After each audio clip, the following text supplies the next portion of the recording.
আসসালামু আলাইকুম। আজকে আমাদের আলোচনা হবে গরমে শরীর ঠান্ডা রাখার মোট 5টি মেডিকেল টিপস নিয়ে। নাম্বার 1, পর্যাপ্ত পরিমাণ পানি ও ইলেকট্রোলাইট ব্যালেন্স। শুধুমাত্র পানি পান করলেই হবে না, ঘামের সাথে শরীর থেকে যে পরিমাণ লবণ বেরিয়ে হয়ে যায় তা পূরণ করা অত্যন্ত জরুরি। দিনে অন্তত 3 থেকে 4 লিটার পানি পান করুন।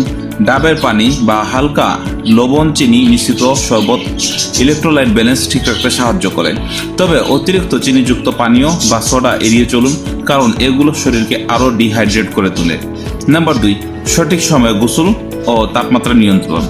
শরীরের অভ্যন্তরীণ তাপমাত্রা নিয়ন্ত্রণ রাখা অত্যন্ত জরুরি। প্রতিদিন অন্তত 2 বার সাধারণ তাপমাত্রার পানিতে গোসল করুন।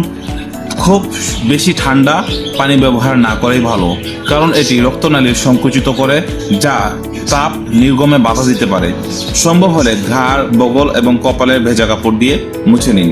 3, সহজ পাচ্য ও পানি জাতীয় খাবার। ভারী ও তৈলাক্ত খাবার হজম হতে শরীরে প্রচুর তাপ উৎপন্ন করে। অতএব ডায়েটে শসা, তরমুজ, লাউ এবং দইয়ের মতো খাবার রাখুন। এগুলো প্রাকৃতিকভাবে শরীরকে ভেতর থেকে ঠান্ডা রাখে। দুপুরের খাবারে পাতলা ঝোল বা পান্তা ভাতও বেশি কার্যকর। নাম্বার 4, পোশাক ও আবহাওয়া সচেতনতা।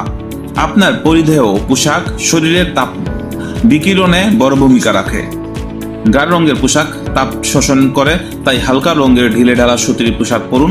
সরাসরি রোদ এড়িয়ে চলুন, বিশেষ করে বেলা 11 থেকে বিকেল 4টা পর্যন্ত। বাইরে বের হলে অবশ্যই ছাতা এবং চওড়া টুপি ব্যবহার করুন। নাম্বার 5, ক্যাফেন ও ধূমপান বর্জন। চা, কফি বা অতিরিক্ত ক্যাফেন যুক্ত পানীয় শরীর থেকে পানি বের করে দেয়। অতএব গরমে চা, কফি পানের অভ্যাস কমিয়ে দিন। ধূমপান শরীরের থেকে রক্ত সঞ্চালনের ব্যাঘাত ঘটায় এবং শরীরের তাপমাত্রা বাড়িয়ে দেয়।